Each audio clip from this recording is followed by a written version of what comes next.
Reels बनाने का बड़ा ही क्रेज है और वो दिन भर रील्स बनाती रहती है। खाते पीते घूमते फिरते घर में कॉलेज में रील्स बनाने के कारण प्रज्ञा पूरे कॉलेज में हाईलाइटेड है।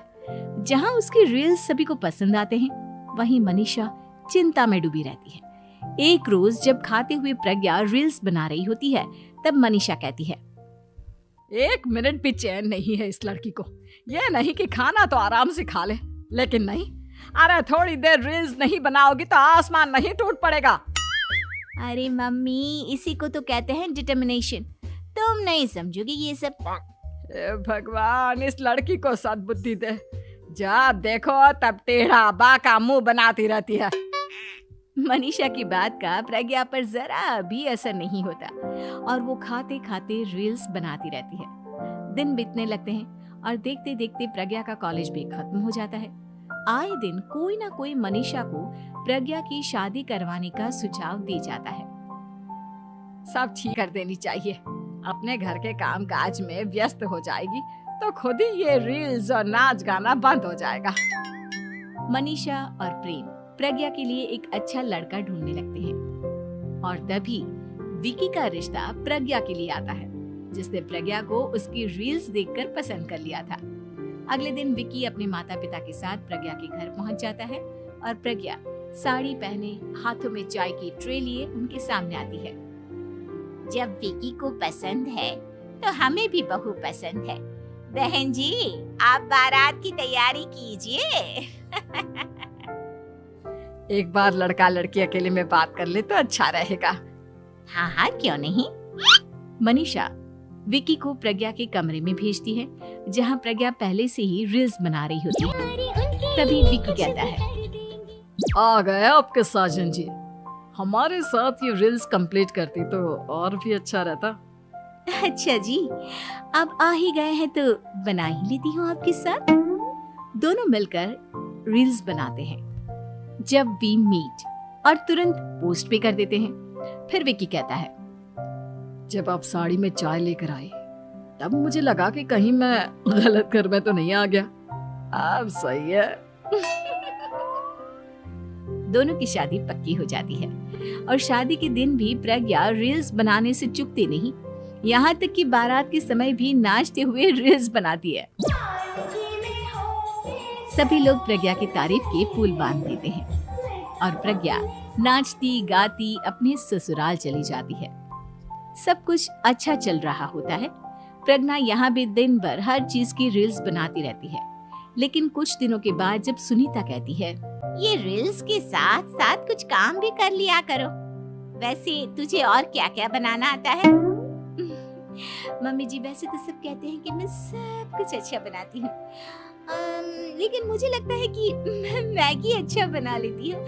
हाँ, कॉफी भी अच्छा बना लेती हूँ और मुंह तो सबसे अच्छा बना लेती हूँ। हैं? अच्छा अच्छा। सुनीता अपना माथा पकड़ लेती है और कहती है, बहू, कुछ खाना बनाना भी सीख लेती। मम्मी जी, मैं लंबी प्लानिंग कर रही हूँ। जल्दी ही मैं इतनी फेमस हो जाऊंगी कि मुझे पैसे मिलने लगेंगे। हम दोनों सास बहू राज करेंगे, राज। नौकर काम करेंगी और लोगों की तो लाइन लगेगी हमसे मिलने के लिए। तेरा दिमाग खराब हो गया है क्या बहू? हंसी मजाक तक ठीक है, लेकिन इस तरह घर नहीं चलते। जितना जल्दी हो इस घर के तौर तरीकों को सीख लो। प्रज्ञा मुंह घुमाकर चली जाती है और तुरंत उसी वक्त एक रील बनाती है। ये देख सुनीता का गुस्सा 7वें आसमान पर चला जाता है और विकी के घर आते ही सुनीता उसे सब कुछ बताती है। विकी भी अब प्रज्ञा की इन हरकतों से परेशान हो जाता है। तुम टेंशन। विकी कमरे में जाता है तो देखता है कि प्रज्ञा रील्स बना रही है। विकी बड़े ही प्यार से प्रज्ञा से कहता है, प्रज्ञा, इन सब के लिए मैं तुम्हें मना नहीं कर रहा हूँ, लेकिन फिर भी हर वक्त तो ये अच्छा नहीं लगता ना। समझने की कोशिश करो। मुझे भी तुम्हारा थोड़ा वक्त चाहिए। मैं जब ऑफिस से आता हूँ तुम मुझे समय देने की जगह इसी में लगे रहते हो। तुम ज्यादा ही सोच रहे हो। तुम भी मेरे साथ रील्स बनाओ ना, तुम्हें भी बहुत अच्छा लगेगा। तुम्हें इज्जत से कोई बात समझ में नहीं आती क्या? दिमाग खराब हो गया है तुम्हारा इस चकाचौंध से। अगर तुमने अपना रवैया नहीं बदला तो मैं तुमसे दूर चला जाऊंगा। तुम ही रिश्ता लेकर आए थे, मुझे लड़कों की कमी नहीं थी और ना आज है। विकी दरवाजा पटककर चला जाता है। धीरे धीरे विकी प्रज्ञा से दूर होता जाता है। एक रोज मनीषा प्रज्ञा के ससुराल उससे मिलने जाती है। तब सुनीता उससे कहती है, बहन जी, अब आई हैं तो कुछ दिन यहाँ रहकर जाइएगा, आप ही का घर है। हाँ मम्मी, बहुत दिन हो गए तुम्हारे। प्रज्ञा तुरंत अपने फोन में रील्स ऑन कर लेती है। ये सब मुझसे नहीं होता। तेरा ये भूत अभी तक नहीं उतरा क्या? बहन जी, आप कुछ कहती नहीं क्या इसे? जब आप ही कुछ नहीं कर पाई तो मैं कर ही क्या सकती हूँ।